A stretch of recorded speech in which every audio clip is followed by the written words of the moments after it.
Hei,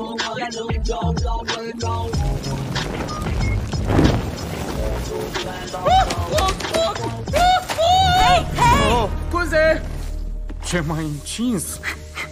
Ce-am făcut? Nu, adică m-ai înfierbântat.